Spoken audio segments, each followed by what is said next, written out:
আজকের এই মাসটা হলো রবিউল আউয়াল মাস। কি মাস বলেন? সবাই বলেন রবিউল আউয়াল মাস। কার জন্ম মৃত্যুর মাস?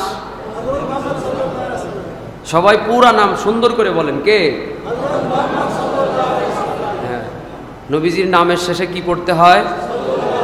সাল্লাল্লাহু আলাইহি ওয়াসাল্লাম পড়তে হয়। এটা তিনি আমাদের প্রতি হক রাখেন। যদি আমরা না পড়ি তাহলে নবীর প্রতি হক নষ্ট করেছি এবং আমাদের প্রতি লানত করা হয়েছে। আর যে দুরূদ শরীফ পড়বে, মান সাল্লা আলাইয়া মাররাতান সাল্লাল্লাহু বিহা আশরান, যে নবীর প্রতি দুরূদ শরীফ পড়বে আল্লাহ তার প্রতি 10টা রহমত নাজিল করবে। যেহেতু রবিউল আউয়াল মাস, আলোচনাও এই সংশ্লিষ্ট করতে চাই। আপনাদের স্মরণ থাকার কথা, গত বছরে রবিউল আউয়াল রবিউল সানি 2 মাস ব্যাপী আমরা নবীজির সিরাত নিয়ে আলোচনা করেছিলাম। নবীজির জন্মের আগের থেকে নিয়ে, জন্মের পূর্বাভাস থেকে নিয়ে নবীজির মৃত্যুর পরবর্তী সময় পর্যন্ত আলোচনার একটা সার সংক্ষেপ আপনাদের জন্য আমি আলোচনা করেছিলাম। পুরো 2 মাস ব্যাপী ধারাবাহিক আলোচনা হয়েছিল।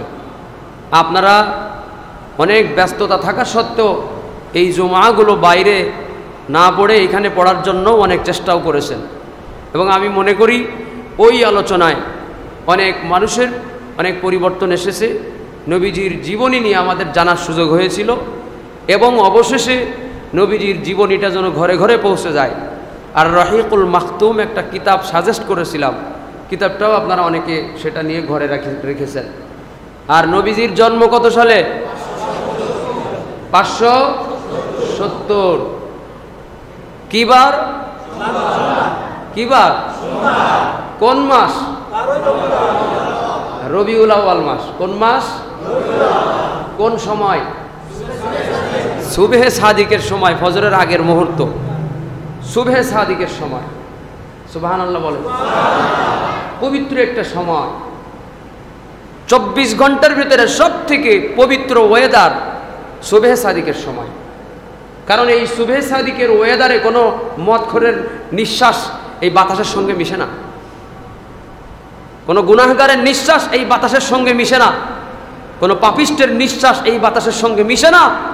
সুবহে সাদিকের সময়ের বাতাসের সঙ্গে শুধুমাত্র আল্লাহওয়ালা, নামাজি, তাহাজ্জুদ গুজার, দিনদার, নেককার, রোনাজারি করা মানুষগুলোর নিঃশ্বাসটাই বাতাসের সঙ্গে মিশে। ঠিক কিনা? এই পবিত্র সময়ে নবীজির জন্ম আল্লাহ তাআলা দিয়েছেন। আমরা যে মিলাদ বলি, মিলাদ, মিলাদ মানে হলো জন্মের দিন, জন্মদিন। মিলাদ অর্থ কি? জন্মদিন। তো নবীজির মিলাদ কোন সালে? আবার ভুলে গেল। নবীজির মিলাদ কোন সালে? কোন মাসে? কি বারে? কোন সময়? এই নবীজির মিলাদ জানা শেষ। মিলাদ মানে জন্ম। নবীজির মিলাদ কয়বার হয়েছে? নবীজির জন্ম কয়বার হয়েছে? তার মানে নবীজির মিলাদ কয়বার? একবার। আমরা যে ওই যে জিলেপি খাই যেটা করে মিলাদ বলে, ওইটা আসলে মিলাদ না, ওইটা দোয়ার অনুষ্ঠান বলতে পারেন আপনি। ওইটা দোয়ার অনুষ্ঠান, কিন্তু একটা ভুল, গলত মশহুর, একটা ভুল প্রচলন অতীত থেকে হয়ে আসছিল যে আমরা নামাজ শেষ করে কিছু সূরা কালাম পড়ে মৃতদের জন্য দোয়া করি, এইটার আমরা মিলাদ বলে চালাই দিই। আরে মিলাদ মানে তো নবীর জন্ম। তা আমি কি আজকে জুমার নামাজ পড়ে মিলাদ মানে কি আবার নবীর জন্ম করলাম নাকি? আজকে নবীজির জন্ম তো একবার হয়েছে। মিলাদ মানে যদি জন্মের দিন হয় তাইলে মিলাদ তো একবার। দোয়ার অনুষ্ঠান এটা। ওটা কি? এইটা সারা জীবন মনে রাখা লাগবে, সারা জীবন মনে রাখার মতো বিষয় এটা। আরেকটা শব্দ আছে, পরিভাষা আছে, সেটা হলো সিরাত। এটা হলো মিলাদ আর একটা হলো সিরাত। মিলাদ মানে হলো জন্ম আর সিরাত মানে হলো জীবনী। নবীজির টোটাল জিন্দেগিটাকে সিরাত বলা হয়, জীবনী। মিলাদের মধ্যে মানার কিছু নেই, জানার কিছু আছে। আর সিরাতের মধ্যে জানারও আছে, মানারও আছে। মিলাদ মানে এর ভিতরে শুধু জানার বিষয়। নবীজির জন্ম কবে, কোন সময়, কি হালতে হয়েছিল আমরা জানলাম। নবীজির প্রতি আমাদের ভক্তি, মহাব্বত, ভালোবাসা বাড়লো, পবিত্রতা, মহাব্বতটা বাড়লো। জাস্ট এতটুকু, কিন্তু এর ভিতরে আমাদের মানার পালন করার কিছু নাই। কিন্তু নবীজির জন্ম থেকে মৃত্যু পর্যন্ত টোটাল সময়ের যে ইতিহাস জীবনীটা, প্রত্যেকটা বিষয় আমাদের জন্য জানাও ফরজ, আমাদের জন্য মানাও ফরজ, ঠিক কিনা? তাহলে মিলাদ কয়দিন? নবীজির টোটাল হায়াত ছিল কতদিন? মুয়াজ্জিন সাহেব কইতে পারে না কত? 63 বছরের জিন্দেগিতে মিলাদ কয়দিন? আর বাকি সময় কি বলেন? বাকি সময় কি? মিলাদ কয়দিন? আর বাকি সময় 63 বছর জিন্দেগির একদিন মিলাদ, বাকি সময় সিরাত। এবার বলেন মিলাদের গুরুত্ব বেশি না সিরাতের গুরুত্ব বেশি? আমল করার বিষয় কি মিলাদে না সিরাতে? মারহাবা বলেন। এই যে বলছেন না, এই জন্য বুঝছেন, কারণ এখন একটা কঠিন কথা আমার বলতে হবে। জন্মদিনে আসলে আমাদের করণীয়টা কি? আমাদের যে জন্মের দিনগুলো হয়, জন্মের দিনে ইসলামী শরীয়ত নবীর সুন্নাত মোতাবেক আমাদের করণীয়টা কি? নবীজি তার জন্মদিনে যা করেছেন আমরা তাই করব, কি একমত আপনারা? জন্মের দিনে নবী যা করেছেন আমরা তাই করব। জন্মদিন উপলক্ষে নবীজি যা করেন নাই আমরা সেই বিদআত কুসংস্কার করব না। আউযু বিল্লাহি মিনাশ শাইতানির রাজীম। বিসমিল্লাহির রহমানির রহিম। মা আতাকুমুর রাসূলু ফাখুযূহু ওয়া মা নাহাকুম আনহু ফান্তাহু ওয়াত্তাকুল্লাহ ইন্নাল্লাহা শাদীদুল ইকাব।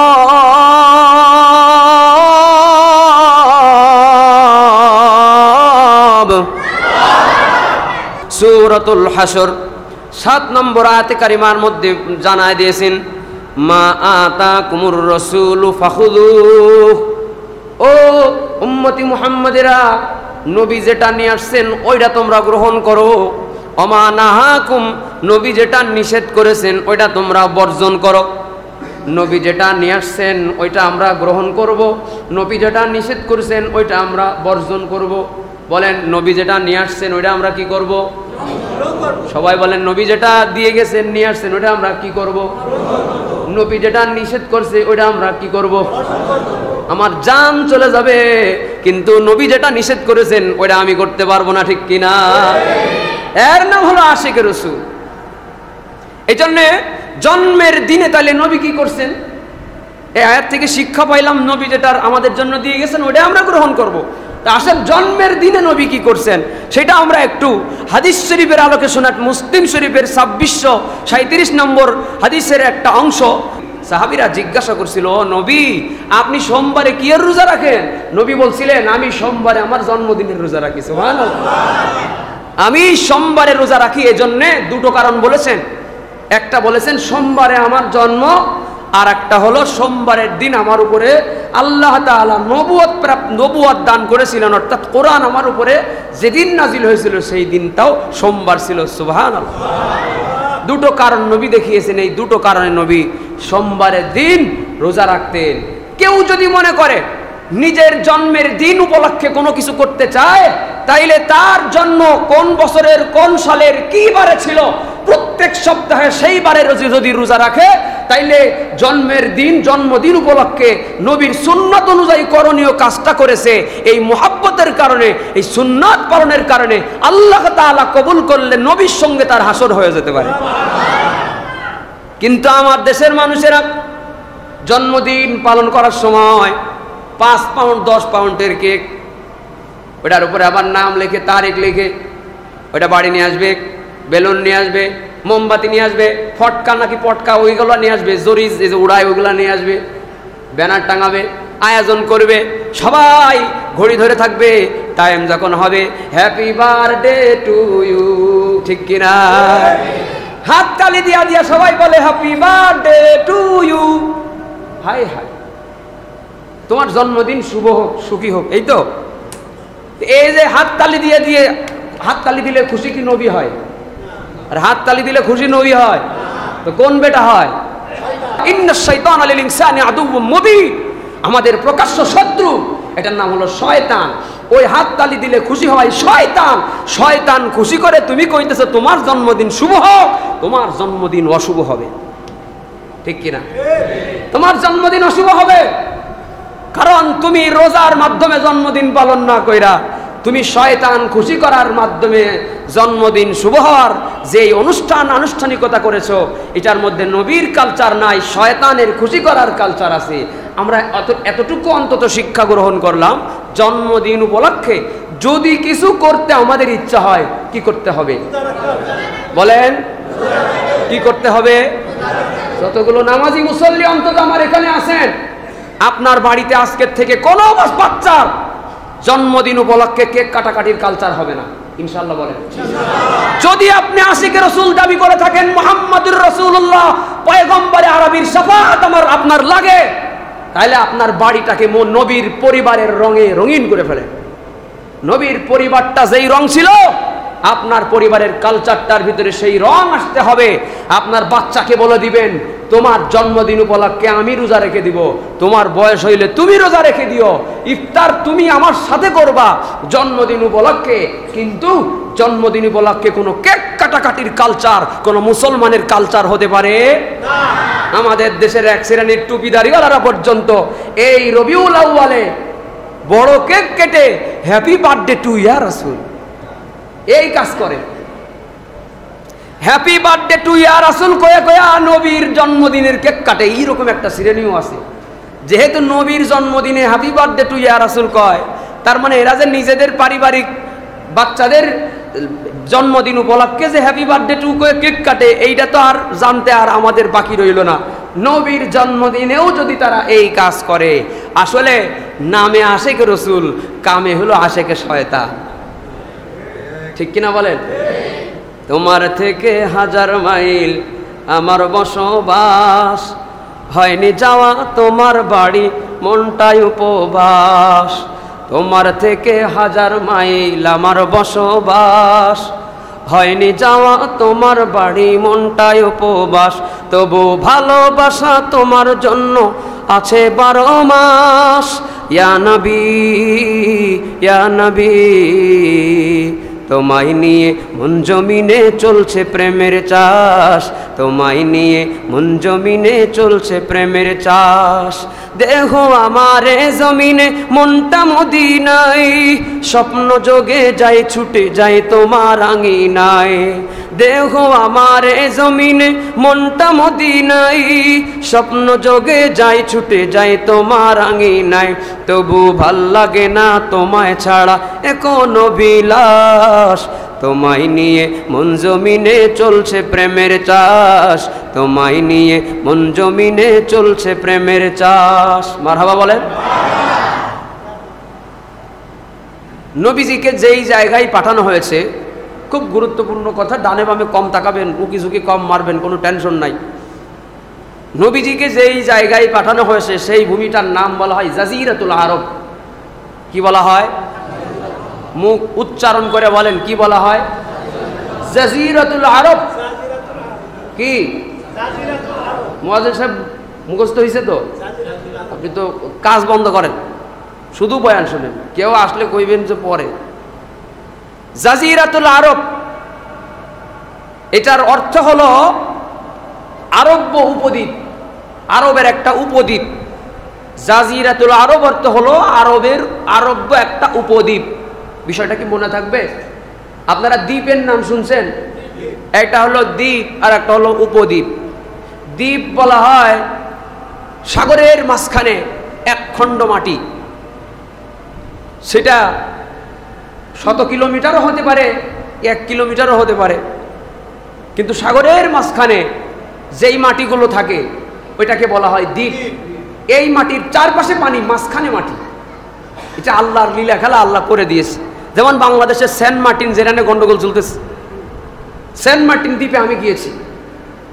সেন্ট মার্টিন দ্বীপের পানিগুলো নীল এবং এত স্বচ্ছ যে আমরা জাহাজে করে যখন সেন্ট মার্টিন দ্বীপে আমরা ঘাটের সঙ্গে আমাদের জাহাজটা লাগবে, তো গিয়ে দেখি পানির থেকে অনেক উপরে আমরা, কিন্তু অনেক পানির অনেক নিচের পাথর আর মাছ সব দেখা যাইতেছে। সুবহানাল্লাহ। আল্লাহর সুন্দর সৃষ্টি। এরপরে বাংলাদেশে আর একটা দ্বীপ আছে, হাতিয়া দ্বীপ। ওই জায়গায় আমি আলহামদুলিল্লাহ একাধিকবার গিয়েছি। হাতিয়া দ্বীপ এত বড় দ্বীপ, পুরো দ্বীপ মিলে 2টো সংসদীয় আসন, এত বড় দ্বীপ। আর একটা দ্বীপ আছে ভোলা, ভোলা, বরিশালের ভোলা। এই ভোলা আরো বড় দ্বীপ, এর চারিপাশে সাগর নদী, মাঝখানে মাটি, কোনো অংশই মাটির সঙ্গে সংযোগ নাই। চারিপাশে পানি, মাঝখানে মাটি, চারিপাশে পানি, মাঝখানে মাটি, একে বলা হয় দ্বীপ। কি বলা হয়? চারিপাশে পানি, মাঝখানে মাটি, একে বলা হয় দ্বীপ। যার মাটির সঙ্গে কোনো কানেকশন নেই, এটা হলো দ্বীপ। আর 3 পাশে পানি, মাঝখানে মাটি, এই মাটি আবার এক জায়গা, এক পাশ থেকে মাটির সঙ্গে কানেক্টেড আছে, এর নাম হলো উপদ্বীপ। দ্বীপ আর উপদ্বীপের পার্থক্যটা নিশ্চয় আমি আপনাদের বুঝাতে পেরেছি। সাগরের মাঝখানে মাটি, যার চারিপাশে পানি, এটা হলো দ্বীপ। আর সাগরের মাঝখানে মাটি, 3 পাশে পানি আর এক পাশে আবার মাটির সঙ্গে কানেকশন আছে, এটার নাম কি? উপদ্বীপ। জাজিরাতুল আরব বলা হয় উপদ্বীপকে। জাজিরাতুল আরব এমন একটা জায়গা যার 3 পাশে পানি, সাগর। জাজিরাতুল আরবের এক পাশে হলো আফ্রিকা, যার পশ্চিম তীরে রয়েছে লোহিত সাগর। জাজিরাতুল আরবের উত্তর পূর্বে রয়েছে পারস্য সাগর। জাজিরাতুল আরবের দক্ষিণ পূর্বে রয়েছে ভারত মহাসাগর। জাজিরাতুল আরবের 3 পাশে পানি আর এক পাশে মাটি। এই মাটির কানেকশন পৃথিবীর বিভিন্ন জায়গার সঙ্গে হয়ে গেছে। জাজিরাতুল আরব শুধুমাত্র সৌদি আরব নয়, এর সঙ্গে আরব কান্ট্রিগুলো সংযুক্ত। এরকম কান্ট্রি যেগুলো আছে আরবি ভাষাভাষী যারা, এই কান্ট্রিগুলো জাজিরাতুল আরবের অন্তর্ভুক্ত। এদের 3 পাশে পানি আর এক পাশে মাটি, এর নাম হলো আরব উপদ্বীপ। মুসলিম ঐতিহাসিকগণ ব্যাখ্যা করেছেন, নবীজিকে যে জায়গায় পাঠাইলেন সেই জায়গা হলো আরব্য উপদ্বীপ। এই আরব্য উপদ্বীপের অবস্থাটা মানুষের হার্টের ম্যাপের সঙ্গে মিলে যায়। কিসের সঙ্গে? মানুষের হার্ট।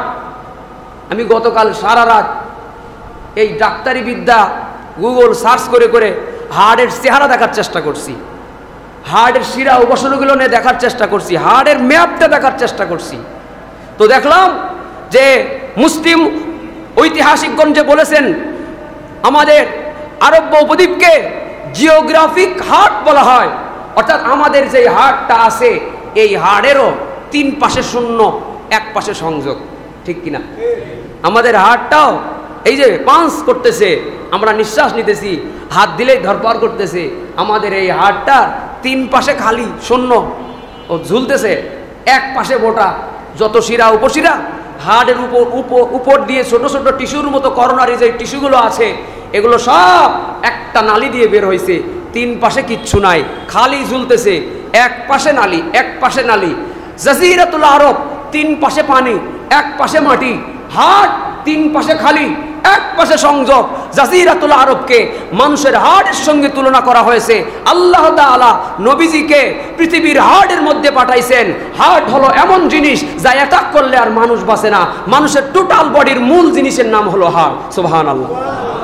ক্বালা নবী সাল্লাল্লাহু আলাইহি ওয়াসাল্লাম, আলা ইন্না ফিল জাসাদি লামুদগাহ ইযা সালুহাত সালুহাল জাসাদু কুল্লুহু ওয়া ইযা ফাসাদাত ফাসাদাল জাসাদু কুল্লুহু আলা ওয়া হিয়াল কলব।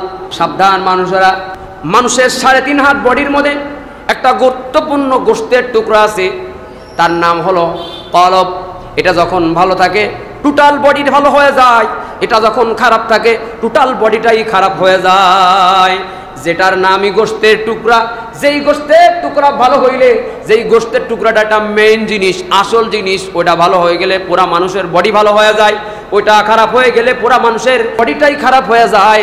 মেইন জিনিস, মাদারবোর্ড নষ্ট হয়ে গেলে ইলেকট্রিক জিনিস যেমন চলে না, মানুষের হার্ট অ্যাটাক হয়ে গেলে সেই মানুষ আর বাঁচে না। ঠিক কিনা? এই কথা বলার জন্য সংশ্লিষ্ট বিজ্ঞানের আর একটা কথা বলবো। নবীজির জন্মের আগ থেকে নিয়ে পৃথিবীর সমস্ত ঔপনিবেশিকগণ, গবেষকগণ, বিভিন্ন মতাদর্শের, ইয়েমেনি, বেবিলনি, যত মতাদর্শের মানুষ ছিল, এরা মনে করত মানুষের শরীরের প্রাণ কেন্দ্র হলো মানুষের ব্রেন। এরা মনে করত মানুষের শরীরের প্রাণ কেন্দ্র হলো মানুষের ব্রেন।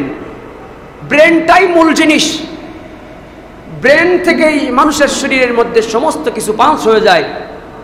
ব্রেনই কোনো বিষয় আগে রিসিভ করে, এই ব্রেনটাই আবার মানুষের পুরা বডির ভিতরে এই তথ্যটা ছড়িয়ে দেয়। কিন্তু আল্লাহ তাআলার নবী দুনিয়ায় আসলেন, নবীজি প্রমাণ করে দিলেন না, ব্রেন আসল জিনিস নয়।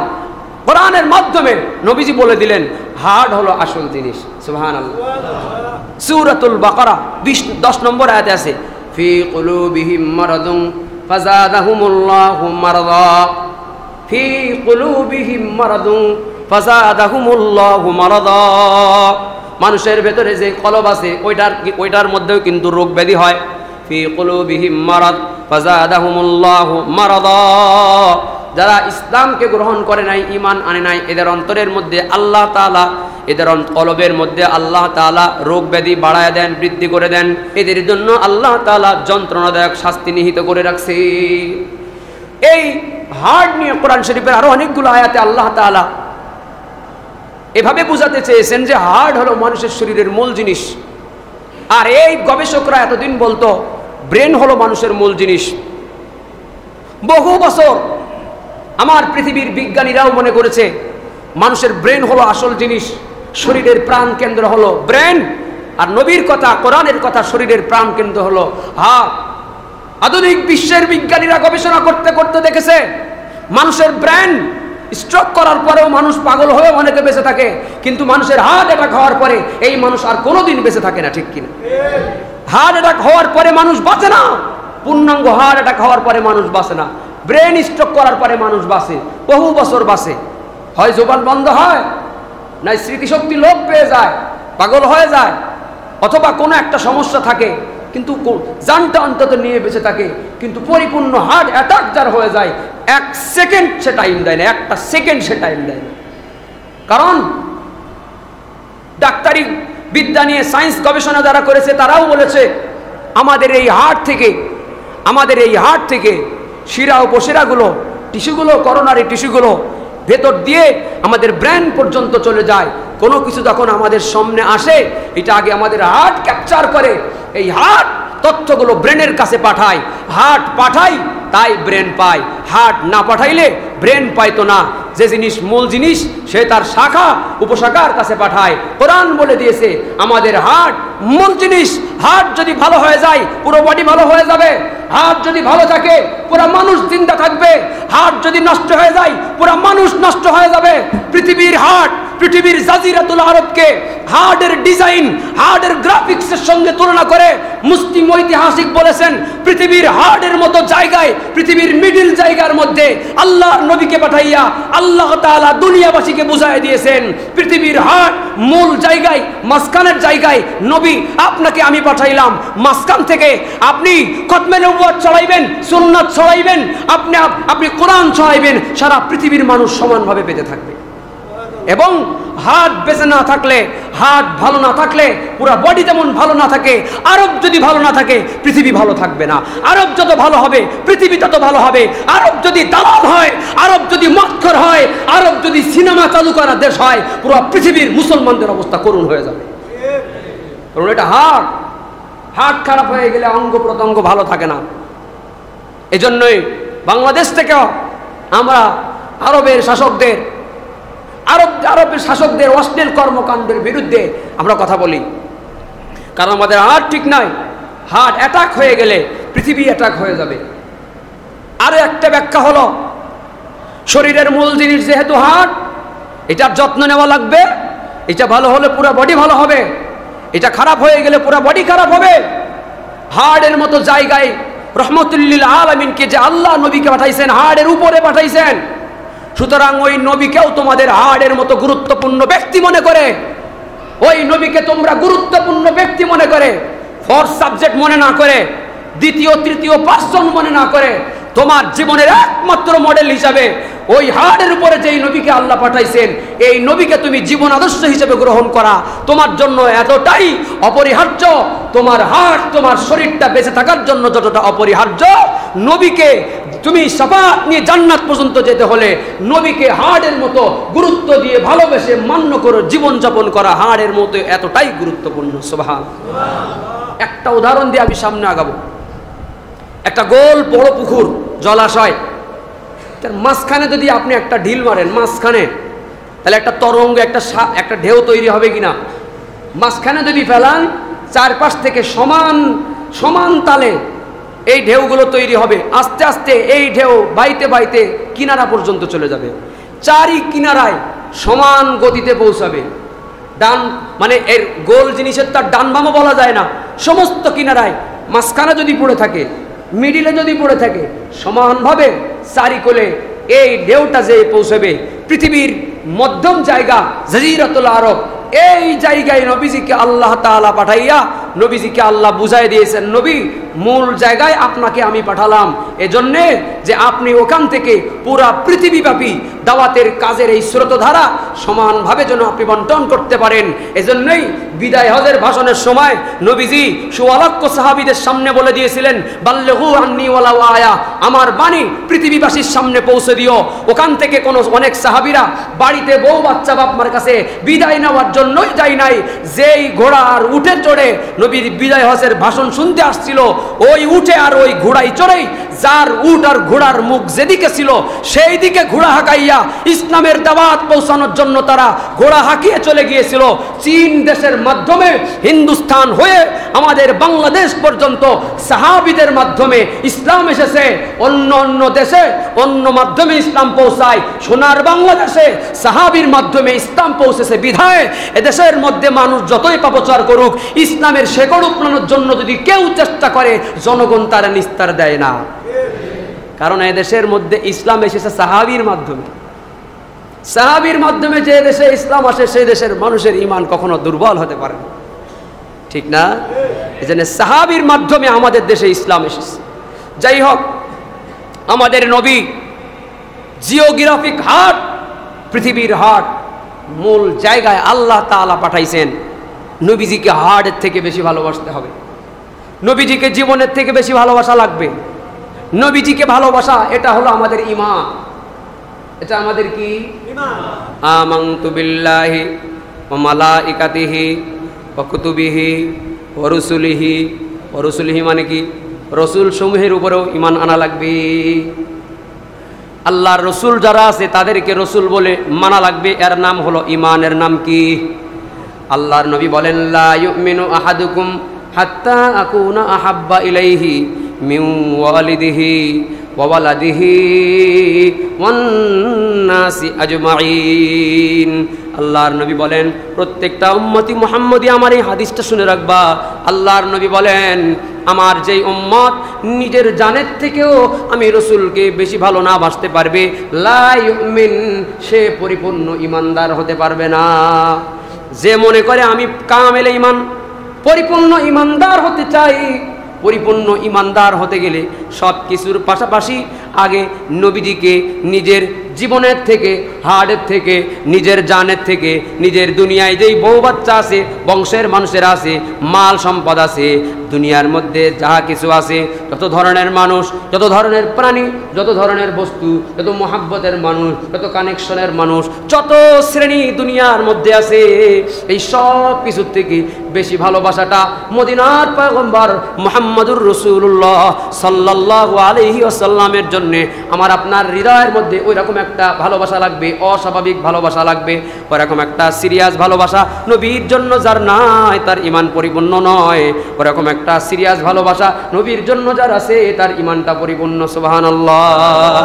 ইমায়া লাগাইলা মদিনায় আমাকে, ইমায়া লাগাইলা মদিনায় আমাকে, হৃদয়ের মোরা হাজারি, অন্তরে মোরা হাজারি, তুমি মদিনার সুখে, কি মায়া লাগাইলা মদিনায় আমাকে, কি মায়া লাগাইলা মদিনায় আমাকে। মদিনার পয়গম্বরের মোহাব্বত, নবীর মোহাব্বত আমাদের ভেতরে থাকবে, এটা হলো ঈমান। আমার অক্সিজেন আমার জন্য যতটা জরুরি, আমার নবীকে ভালোবাসা আমার জন্য ততটা জরুরি, ঠিক কিনা? আমার খাওয়া দাওয়া যতটুকু জরুরি, আমার দুনিয়ায় স্বাভাবিকভাবে বেঁচে থাকার জন্যে একটু ঘুমানোটা আমার জন্য যতটুকু জরুরি, আমার ভরণ পোষণ পরিবারের মানুষের কাছে দেওয়ার জন্য আমার ইনকাম সোর্স যেটা, ওই কর্ম করাটা আমার জন্য যতটুকু জরুরি, আমার দোকানদারি, ব্যবসা বাণিজ্য, চাকরি বাকরি এগুলা করা আমার জন্য যতটুকু জরুরি, দুনিয়ার মধ্যে আরও যত গুরুত্বপূর্ণ কাজ আমাদের থাকে এগুলা যতটুকু জরুরি, এর থেকে বেশি জরুরি আমার মুহাম্মদুর রাসূলুল্লাহকে জীবনের থেকে বেশি ভালোবাসা।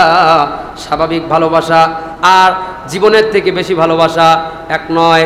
স্বাভাবিক ভালোবাসা আর হলো জীবনের থেকে বেশি ভালোবাসা, দুই ভালোবাসার ধরন কিন্তু দুই রকম, ঠিক কিনা? যেটা স্বাভাবিক ভালোবাসা ওইটা হলো এমন ভালোবাসা, ওরকম ভালো আরও কয়েকজনরে বাসে, তোমারেও ভালোবাসি, তারেও ভালোবাসি, তারেও ভালোবাসি, এটা হলো স্বাভাবিক ভালোবাসা। তোমারে আমি ভালোবাসি ততক্ষণ পর্যন্ত তোমার ভালোবাসতে গেলে আমার শরীর ঠিক থাকে, আমার রিজিক ঠিক থাকতে, আমার পরিবার ঠিক থাকে, ততক্ষণ পর্যন্ত আমি তোমারে ভালোবাসি। এর নাম হলো স্বাভাবিক ভালোবাসা। আর জীবনের থেকে বেশি ভালোবাসা, সিরিয়াস ভালোবাসা হলো ওটার নাম, যেটা হলো তোমারে ভালোবাসি। এই ভালোবাসার প্রমাণ রক্ষা করার জন্য যদি আমার জান চলে যায়, জান চলে যাবে, আমি আমার জান দিয়ে দিব, কিন্তু তোমার ভালোবাসার প্রমাণ রেখেই যাব। এর নাম হলো জীবনের থেকে বেশি ভালোবাসা, ঠিক কিনা? মুহাম্মদুর রাসূলুল্লাহ কি আমার একটা ভালোবাসা লাগবে, যে ভালোবাসা সাধারণ কোনো ভালোবাসা নয়, যে ভালোবাসা কোনো টাইম পাস মার্কা ভালোবাসা নয়, যে ভালোবাসা পৃথিবীর আর দ্বিতীয় কোনো ব্যক্তিকে ভালোবাসা যায় না। মুহাম্মদুর রাসূলুল্লাহর প্রতি ভালোবাসাটা সাধারণ কোনো বিষয় নয়। আমি জানি না এই কথা আপনার হায়াতের জিন্দেগিতে আর কোনো দিন আপনি শুনতে পারবেন কিনা। আপনার হায়াতের জিন্দেগিতে এই কঠিন কথাটা আল্লাহ তাআলা আর কোনো আলেমের জবান দ্বারা আপনার কানে পৌঁছাবে কিনা আমার জানা নাই। জীবনের শেষবার মনে করে এই শ্রেষ্ঠ কথাটা আমলের নিয়তে শুনে রাখেন। নবীজিকে ভালোবাসা লাগবে, জীবনের থেকে বেশি ভালোবাসা লাগবে। কেউ যদি কাউকে ভালোবাসে, তার যদি কেউ অপমান করে, তার যদি না জ্বলে, এটা সাধারণ ভালোবাসা। কেউ যদি কাউকে ভালোবাসে, তার যদি কেউ অপমান করে, তার যদি জ্বলে, এটা হলো অসাধারণ ভালোবাসা, ঠিক কিনা? আমরা এখানে যারা আছি, আমরা নবীজিকে যে ভালোবাসি, এটা সাধারণ ভালোবাসা নয়, বরং আমরা এমন ভালো নবীজিকে বাসি, আমরা জীবনের থেকে বেশি ভালোবাসি নবীজিকে, ঠিক কিনা? নবীজিকে জীবনের থেকে বেশি ভালোবাসলে লস আছে? বলেন লস আছে? বরং নবীজিকে জীবনের থেকে বেশি ভালোবাসাটা হচ্ছে আমাদের ঈমান। কি বলেন? কি? যার ঈমান ঠিক নাই তার নামাজ কোনো কাজে আসবে? যার ঈমান ঠিক নাই তার যাকাত, ফিতরা, হজ, যাকাত কিচ্ছু কাজে আসবে? আগে ঈমান ঠিক করেন, আখলিস দীনাকা ইয়াকফিকা আমালুল কলিল। আগে ঈমান ঠিক করেন, আমল অল্প করলেও যথেষ্ট হয়ে যাবে। ঈমান ঠিক নাই, আমল করে করবেন কি? যে বালতির তলা নাই, সারাদিন টিউবওয়েল চাপলেও ওই বালতির মধ্যে এক ফোঁট পানি দাঁড়াবে না। যার ঈমান ঠিক নাই, হাজার রাকাত নামাজ পড়লেও তার ওই নামাজ তার আমল নামার মধ্যে কাউন্ট হবে না। এজন্য আমাদের ঈমান যদি ঠিক করতে হয়, নবীজিকে ভালোবাসতে হবে। সাধারণ ভালোবাসা না অস্বাভাবিক ভালোবাসা? আরে নবীজিকে ভালোবাসতে হবে কেমন, সাধারণ না অস্বাভাবিক ভালোবাসা? ঈমান ঠিক করার জন্য নবীজিকে আমরা জানের থেকে বেশি ভালোবাসি। কারা কারা নিয়ত করতে পারেন? হাত উঁচা করেন। যারা হাত উঁচা করেননি, মরা লাগবে, মরার চিন্তা করে ভালো করে ঈমান ঠিক করার নিয়তে হাত উঁচা করেন। আল্লাহ আমাদের তৌফিক দান করেন। সাক্ষী নিয়ে নিলাম আর কি, আল্লাহর ঘরে বসে আল্লাহর কাছে একটা সাক্ষী পাঠায় দিলাম। আল্লাহ দেখলেন, ফেরেশতা দিয়া ফটো তুলাই জমা নিয়ে রেখে দিলেন। মসজিদে কারা কারা আল্লাহর নবীকে জীবনের থেকে বেশি ভালোবাসার কথা বলা, আল্লাহর নবীকে জীবনের থেকে বেশি ভালোবাসার জন্য নিয়ত করেছে, তাদের ব্যাপারে আল্লাহর কাছে একটা ছবি আমি পাঠায় রাখলাম। ইন্নাল্লাযীনা ইউযুনাল্লাহা ওয়া রাসূলাহু লাআনাহুমুল্লাহু ফিদ দুনিয়া ওয়াল আখিরাহ ওয়া আ'আদ্দা লাহুম আযাবাম মুহিনা। নিশ্চয় ইউযুনাল্লাহা ওয়া রাসূলাহু, নিশ্চয় যারা আল্লাহকেও কষ্ট দেয়, আল্লাহর রসুলকেও কষ্ট দেয়, লাআনাহুমুল্লাহ, তাদেরকে আল্লাহ তাআলা অভিশাপ করেছেন। ফিদ দুনিয়া, দুনিয়ায়, ওয়াল আখিরাহ, আখিরাতে। যারা আল্লাহকে কষ্ট দেয়, আল্লাহর রসুলকে কষ্ট দেয়, তাদের জন্য অভিশাপ করেছেন কে? এই অভিশাপ দুনিয়ায়, এই অভিশাপ আখিরাতে। আল্লাহ যদি অভিশাপ করে, তার কোনো কল্যাণ হওয়ার ন্যূনতম কোনো সম্ভাবনা থাকতে পারে? আল্লাহ যার প্রতি অভিশাপ দিয়ে দিয়েছে, যে আল্লাহ এবং আল্লাহর রসুলকে কষ্ট দিয়েছে, ন্যূনতম ভাবে হলো আল্লাহ আল্লাহর রসুলকে যে কষ্ট দিয়েছে, আল্লাহ বলেন তার জন্য আমি অভিশাপ করে দিলাম, তার দুনিয়াও শেষ, তার আখিরাতও শেষ, তার সবই শেষ। তার দুনিয়া শেষ কিভাবে? দুনিয়ায় কোনো কিছুতেই ইজ্জত নাই, সম্মান নাই, রিজিক নাই, লাঞ্ছনা। মরণটা বেঈমানের মতো মরণ, কবরটা আযাবুল কবর, কবরটা হয়ে যাবে হুফরাতুম মিন হুফারিন নার, তার কিয়ামতটা হয়ে যাবে জাহান্নামী ব্যক্তিদের মতো কিয়ামত। তার আমলনামা ওয়া আম্মা মান উতিয়া কিতাবাহু বিশিমালিহি, বাম হাতে তার আমলনামা দিয়ে হবে ফারিকুম ফিস সাঈর, জাহান্নামীদের অন্তর্ভুক্ত বানায়া। তার দুনিয়াও শেষ, আখিরাতও শেষ। কার দুনিয়া শেষ, কার আখিরাত শেষ? যে আল্লাহকে কষ্ট দেয়, আল্লাহর রাসূলকে কষ্ট দেয়। কার দুনিয়া শেষ, দুনিয়া আখিরাত শেষ? যে আল্লাহকে কষ্ট দেয়, আল্লাহর রাসূলকে কষ্ট দেয়। বলেন কার দুনিয়া আখিরাত শেষ? হ্যাঁ, যে আল্লাহকেও কষ্ট দেয়, আল্লাহর রাসূলকেও কষ্ট দেয়, তার দুনিয়াও শেষ, আখিরাতও শেষ। একটা সিরিয়াস কথা আমি এখন বলবো, আপনারা অনেকে মাইন্ড করতে পারেন, এই শব্দটা উচ্চারণ করলেও আমাদের ভদ্র সমাজে মাইন্ড করে, কিন্তু কোরআন শরীফে যেহেতু এই শব্দটা আল্লাহ বলে দিয়েছে, আমার তো কওয়াই লাগবে। কইব? শব্দটা হলো জারজ সন্তান। এই শব্দটা উচ্চারণই করা যায় না ভদ্র সমাজে, এমন একটা সিস্টেম, ওইটা উচ্চারণই করা যায় না। কিন্তু একটা শ্রেণীর মানুষকে আল্লাহ তাআলা কোরআন শরীফের মধ্যে জারজ সন্তান বলে দিয়েছে। সূরা কলম 13 নম্বর আয়াত। সুবহানাল্লাহ। এক লোক আল্লাহর নবীরে গালি দিয়েছে, নবীর জামানায় এক লোক আল্লাহর নবীরে গালি দিয়েছে।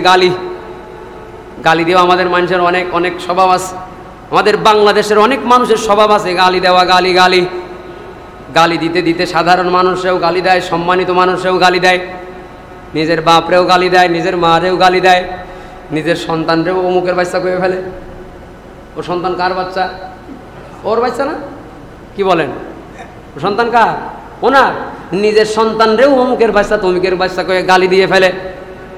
গালি দেওয়ার সময় নিজের সন্তান আর বাপ মা তো দূরের, বাপ মাকে গালি দেয়। শুধু তাই নয়, মসজিদের ইমাম সাহেবরেও গালি দিয়ে ফেলে, মুয়াজ্জিন সাহেবরেও গালি দিয়ে ফেলে, নামাজি মানুষরেও গালি দিয়ে ফেলে, হক্কারি আলেমরেও গালি দিয়ে ফেলে, পীর মাশায়েখরেও গালি দিয়ে ফেলে, টুপিও কেউ গালি দেয়, দাড়িকেও গালি দেয়, পাঞ্জাবিকেও গালি দেয়, কোরআনকেও গালি দেয়। হুজুররা এই দেশটা খাইলো, হুজুরের গোষ্ঠী শুদ্ধ গালি দিয়ে দেয়। যারা গালিগালাজ করে, গালিগালাজ যারা করে, তাদের জন্য একটা সবক দিয়ে যাই। যেই লোকটা আল্লাহর নবীকে গালি দিল, গালি দিয়ে চলে গেল, সাহাবীরা বলে, ও নবী, এই লোকটা যে আপনার গালি দিল, নবী বলেন, ও হলো জারজ সন্তান। সুবহানাল্লাহ। নবীকে তো আল্লাহ গায়েব জানান নাই, নবী কেমনে বুঝলো? নবী তো সূত্র জানে, নবীকে আল্লাহ সূত্র জানাই দিছে। ওই লোকটারে এবার ডাক দিল। ওই লোক যে বলছে, এই তুই নবীজিরে গালি দিছিস? নবী বলছে তুই একটা জারজ সন্তান। নবী বলছে, গালি হিসাবে বলে নাই, ইনফরমেশন হিসেবে বলছে, ইনফরমেশন দিয়েছে, গালি হিসাবে না।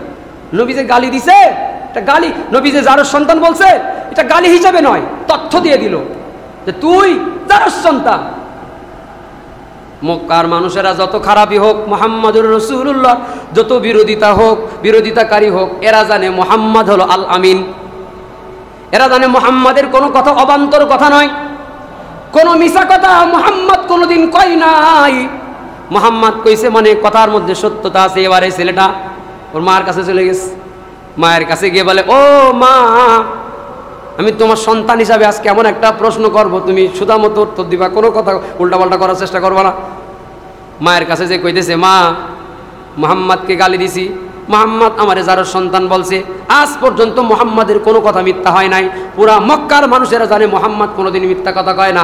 সুতরাং মুহাম্মদ যেহেতু আমারে জারজ সন্তান বইলাই ফেলছে, সত্যি করে ক আমার বাপ কিরা? ওর মা নিচের দিকে তাকায় বলছে, যে মুহাম্মদ কোনোদিন মিথ্যা কথা কয় নাই, সে যে মুহাম্মদ তোমারে যে জারজ সন্তান বলছে, ওই কথাটাও সত্যি কথা। সুবহানাল্লাহ। অতুল্লিম বাদা যালিকা সানিম, সূরা কলম 13 নম্বর আয়াতের তাফসীর দেখবেন।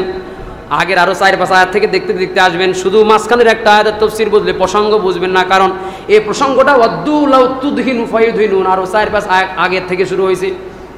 দেখবেন ওই জায়গায় আল্লাহ তাআলা বলে দিয়েছেন, এ উশৃঙ্খল অপমানিত ব্যক্তি জানিম মানে হলো জারজ সন্তান।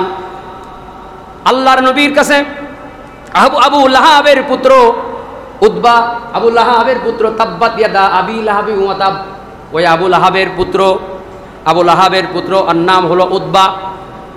যাচ্ছে বাইরের দেশে ব্যবসায়িক সফর করার জন্য, যাওয়ার সময় বলতেছে আব্বা একটু দাঁড়াও, যাওয়ার পথে আমি একটু মোহাম্মদ একটু গালি দিয়ে আসি।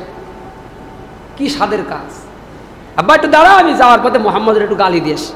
তো মোহাম্মদ রসুল্লাহর কাছে গিয়ে মোহাম্মদ রসুল্লাহ সাল্লাল্লাহু আলাইহি সাল্লামকে বলে দিয়েছেন ইন হুয়া ইল্লা ওয়াহয়ুন ইউহা, ওহির কয়েকটা আয়াত বলে দিয়ে বলে তুমি যে আয়াতগুলো বলছো তোমার প্রতি ওহী নাজিল হয়, এগুলো আমি ঘৃণা ভরে প্রত্যাখ্যান করলাম, বিশ্বাস করি না। এই কথা বলে এই আহম্মক নবীজির দিকে একটু থুতু নিক্ষেপ করছিল। আল্লাহ তাআলা নবীজির মাথা সরাইয়া ওর নাপাক থুতুর থেকে নবীর পবিত্র বদনকে হেফাজত করেছিলেন। ওর থুতু নবীর গায়ে লাগে নাই, কিন্তু নবী কষ্ট পাইছেন, নবী কষ্ট পাইছেন। আমি আশরাফুল মাখলুকাতের সেরা মানুষ, আমাকে থুতু দিল। আল্লাহর কাছে নবীজি বলে দিলেন আল্লাহ তো তোমার বানানো হিংস্র প্রাণী কুকুর আছে, একটাকে এর জন্য যথেষ্ট বানায় দাও। চলে গেল এরা সফর করতে। এ বাপের কাছে এসে আবু লাহাবের কাছে এসে বলছে আব্বা মোহাম্মদের গালি দিই, কোনোদিন তো অভিশাপটা কিছু দেয় না, আজকে তো আমারে বলে দিছে আল্লাহর পালা হিংস্র প্রাণী কুকুরদের থেকে একটা জন্য আমার জন্য যথেষ্ট বানায় দেয়, আমার তো ভয় ডর করতেছে। আবু লাহাব বলে মানি না মোহাম্মদ রে, কিন্তু তোরে যে অভিশাপ দিছে তুই কনফার্ম থাক, তোর এই অভিশাপে ধরবেই। সুবহানাল্লাহ। 2 মিনিট বেশি নেবো আজকে। সফর করতেছে, সফর করতে করতে গভীর রজনী হয়ে গেল, মরুভূমির ভিতরে তাবু কেটে রাত্রে অবস্থান করলো। এর তো মরণের ভয় শুরু হয়ে গেছে, মুহাম্মদুর রাসূলুল্লাহ তারে অভিশাপ দিয়ে ফেলছে, মরণের ভয় শুরু হয়ে গেছে। তো কি করবে? ওই বেডিং পত্র যা থাকে মুসাফিরদের সাথে, ব্যাগ বুসকা যা আছে, ওর তাবুর ভিতরে গিয়ে ওর তাবুর উপরে সবার বেডিং পত্র দিয়ে দিল, দিয়ে বুঝাইলো এখানে কেউ যদি আসো এর ভিতরে যে একজন মানুষ ঘুমায় আছে যাতে টের না পায়, মনে হবে যে এটা বেডিং পত্র ব্যাগ বুসকার একটা স্তূপ, এর ভিতরে কোনো মানুষ নাই, এমন ভাবে লুকাইছে। আর কয়েকজন মানুষ পাহারায় নিযুক্ত করে ও একটু ঘুমাইছে।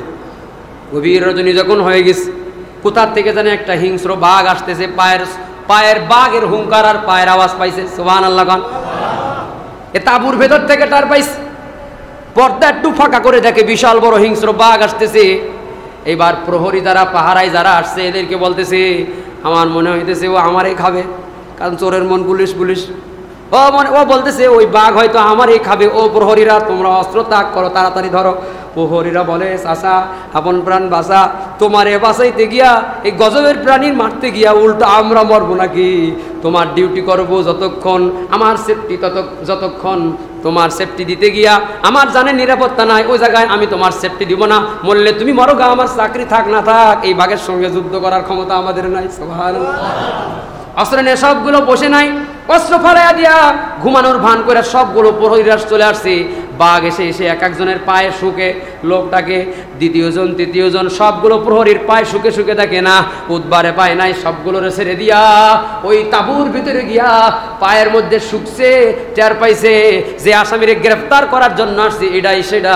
ওর ঘাড়ের মধ্যে একটা ঘাড় মটকা দিয়া ওরে ঘাড় মটকে ওরে উঁচা করে জঙ্গলের দিকে নিয়ে ছিঁড়ে খাবলে উদ্বারে বাঘে শেষ করে দিয়েছে। সুবহানাল্লাহ। নবীর বিরোধিতা, নবীর বিরোধিতা যা করে, মান সাব্বা নাবিয়ান ফাকতুলু, ইসলামী রাষ্ট্র যদি কায়েম থাকতো তাইলে যারা নবীকে গালি দিয়েছে তাদের একমাত্র বিচার হলো মৃত্যুদণ্ড। যারা নবীর বিরোধিতা করেছে, কারণ আমার হার্ট নাই, আমার হার্ট কেড়ে নিয়েছে, আমি বাঁচবো কেমনে? পৃথিবীর হার্ট কেড়ে নিয়েছে, পৃথিবী মানুষ পথের দিশা পাবে কেমনে? মুহাম্মদুর রাসূলুল্লাহ হলো পৃথিবীর মানুষের বেঁচে থাকার হার্ট, মানুষের জান্নাতে যাওয়ার মূল জিনিস। এই মূল জিনিসকে ভালোবাসতে হবে। আমার পৃথিবীতে যদি কেউ আজও নবীজির গালি দেয়, নবীজির বিরোধিতা করে, তাহলে আপনি আজকে জানের থেকে বেশি ভালোবাসার যেই কথা আপনি বললেন, জানের থেকে বেশি ভালোবাসার কথা বইলা নবীর বিরুদ্ধে কোনো সাতেমে রসুল নবীর গালিগালাজ করবে, আপনি ঘরে বসে থাকবেন, একটা আওয়াজও করবেন না। জানের থেকে বেশি ভালোবাসা হতে পারে না। কাপড়ের কাপড় মাথায় নিয়ে আপনাকে রাস্তায় নেমে হলো প্রতিবাদ করে জানান দিতে হবে, বাংলার আশিকে রসুল আমি এখান থেকে স্লোগান দিয়ে মদিনার পয়গম্বর আপনারে জানায় দিলাম, নবীর গালিগালাজ যে করেছে আমরা তার শাস্তি চাই, তার ফাঁসি চাই, এর নাম ঈমান। ঠিক কিনা?